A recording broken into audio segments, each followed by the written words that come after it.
We talked today. The biggest reason we're here ahead of schedule is allowing. You keep talking about abundance. Could you just allow it? Of course. Then do it. Okay. Okay, come back. I want $100 next time. No, that's abundant. You get Miss right over here. Edith. I asked you to bring something for me, a little gift for me. Yes, indeed you did. Would you do me a favor? Next Yes. month, a different chair, and not the one right next to you. A different chair. No. Okay, I'm going to prove something here in our dialogue and why things aren't going to change for you. Come up to the front here. Bring that 100 with you. I may need that. Prepared a seat right there for you. Edith, take a deep breath and fly. Number one, I got her in a different chair. Jeez. So I asked you to bring $100 for me, and you did. How much money did you raise in your Pity Poverty Party program? $1,020. You owe me $2 extra on. I take 10%. And I knew that you were going to raise about $1,000 before you ever started. Are you happy with that $1,000? No, Why not? because I wanted more. You could have easily raised $10,000. Easily. And this is a point for everyone. It comes to you. But what are you allowing? Do you want to tell everybody your campaign this last month, which you knew I wasn't happy with? But I did make $102. And in this latest program, you were out trolling on social media. I don't know. Sure. You were I can't say that. posting saying, what did it say? Elderly. Never mind. Well, no, it's out there. It's public. It's an elderly lady needs money to pay for what? Pay for house. You knew this was coming when you were posting. You knew. You tried to hide from me, and it's like, Edith, do not do that. Desperate. These weren't quite your words, but desperate victim needs your energy. First of all, you went outside of you. You did it based on elderly. Edith, we're talking here about letting energy come to you, and you did, but in a really kind of a victim way. You're not going to change. You're going to sit in the same chair, and you're going to do the same victim things until you either die or until I piss you off enough. This is not how energy goes to work for you. This is not how creation occurs. You could have made 10,000, 20,000. Edith is known as the kind of the Crimson Circle, the Shoud icon. You could have put something out there saying, I'll sign autographs, $100 each. If you'd have done 5-minute Skype sessions, just the pleasure of talking to Edith, who sits up here with Adamus, they would have paid, I don't know, how much would you paid? $500 for a session. See, look at Edith, see? You could have put together a very, very simple little book, which is not hard to do these days, Edith-isms, and wonderful little quotes from Edith. But you would rather go out trolling social media for sympathy funds when you could be, Edith, you could be rolling in the money, but you won't move out of your chair. You won't change. So you're the perfect example here, and thank you for doing this for all of us. You're the perfect example of not letting energy serve you, going outside, whether it's outside for the wisdom or outside for the any of it, the money. You're relying on other people, and it's a pittance.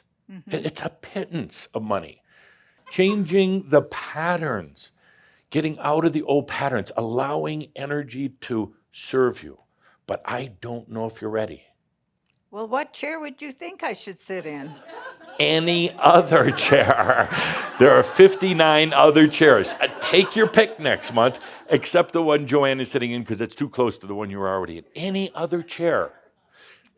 To all of you, get out of these old ways. If it's not working, if you're stuck, I'm seeing two scenarios, potentials. You're either going to pass away in about 2 years and 7 months if you don't change your chair. And that's a metaphor. Or Edith, you could easily stay on this planet for another 30, 35 years. Enjoy.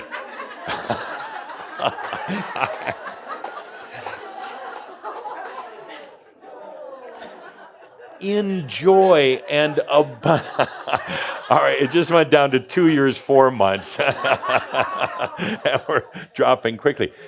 Enjoy, Edith. Enjoy and sensuality. And all right, and money, a lot of money. A lot of money. Okay, now she's all right with that one. And it is. I'm sorry for those of you who donated. You did it for the wrong reasons. Not to make Edith a creator, but to enable her to continue on the old path. And that's got to come to an end, Edith. Why in the heck do you care what chair I sit in? It's a metaphor. It's a sample. If you're not willing to make a few changes, changes will not occur. If you're going to do anything, take into account your assets, take into account energy. Now it works for me. Allow at a level that goes beyond the Edith chair level, we'll call it, kind of the limitation of Edith. Okay. Open up, allow. And Edith, as a prize for being up here on stage, I'm going to relinquish my commission. I'll give that back to you. And then watch how energy just works for you if you allow. You just doubled your money, almost. Calderos, you have $4, but you just doubled your money. You see how easy it is. It just comes to you. Take a deep breath and allow energy to serve you. Don't work for it anymore. Allow it to serve you. And sit in a fucking different chair next month. Double your rates. Period. Double your rates. You're not charging enough, therefore people don't honor and respect your work enough, so then you have to work really hard to not make a lot of money, or you simply get so worn out or demoralized by what you're doing. Double your rates. Another way of putting it is humans are hard to work with. You might as well charge a lot for it. And there comes a respect that people have for you when you're one of the higher priced. And oh, sure, it'll turn some, they'll walk out the door because they always want the cheapest. They're energy feeders. But there's some who will really honor your talent and respect you if you double your rates. Then the abundance will be there. You won't have to work so hard. You get to pick the clients that you want. You'll be rich and famous, and you have a great lifetime story to tell. Again, initially you felt like, oh, that's such a great idea. And then all the doubt came in. But if I do, my clients will leave. Then they're not really good clients to begin with. Double your rates, increase your worthiness, increase the bulge in your pocket. It's that simple. Whatever you're charging right now, if you are doing work independent, please double it before we finish today. Please double your rates. Oh, how could I do that, you say? People are barely willing to pay. Well, then you got the wrong people. You truly have the wrong people that want your service. And a lot of it, there's a lot of feeding going on. You think it has to be cheaper, you give it away. Then you get the people who really don't want change. They just want to feed on your energy. Get real about it. They don't love you. They just want to feed off you, and they tell you, you're the best teacher I ever had. If it wasn't for you, I don't think I could stay on this planet. Huh? Because once they tire you, wear you out, they're going to go down the street to the next cheapo facilitator and drain them, and then the next and the next. And they're going to forget your name by the end of the day. Double your rates, have a little self-worth, and then after that, double them again. And you're going to find that suddenly you're attracting, a big word, attracting, the right people, and they're willing to pay for it. And suddenly you're abundant, and suddenly you're a better teacher, and suddenly you can give them even better advice, where it doesn't take years and years and years of therapy. You can do a transformation with them if they are willing. Do a transformation just like that. And then somebody will start to complain and say, well, it only took 5 minutes for you to change my life, but geez, you just charged $2,000. And you say, yeah, next time it's going to be $10,000. Hey, there's a dynamic in it, and it has nothing to do with greed. Well, how was your work life? I never thought I would be like caregiving as much as I do. Yeah. I never thought my income source would be primarily just my partner's disability. Right. So, I mean, I would have never imagined that. I mean, now it's been 6.5 years since you even talked about it. Right. So those ways, but it comes when I need it. That's the way it should It's be. been smoother than trying to make money. Yeah. Yeah. Did you ever have any fun making money?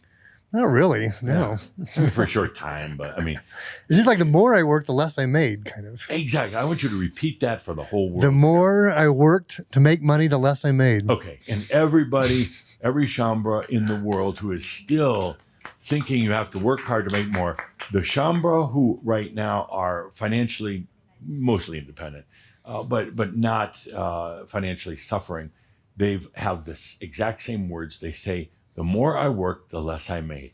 Now, that defies logic, but it's actually metaphysics, because you are allowing it to come to you rather than working for it.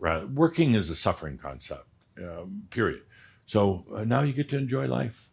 Cool, so to speak. All right, so to speak, yeah. Okay. The dynamic of having to go out and get it, having to work hard for things, having to struggle for things and compete with other people is very last millennia, very old, very, very old era. You're going to be the ones to start showing others from the results of doing it yourself, it comes to you, and they're not going to believe it. They're going to think that you're pulling something on them. But they're going to come to understand one of these days that you're letting yourself free and then everything comes to you.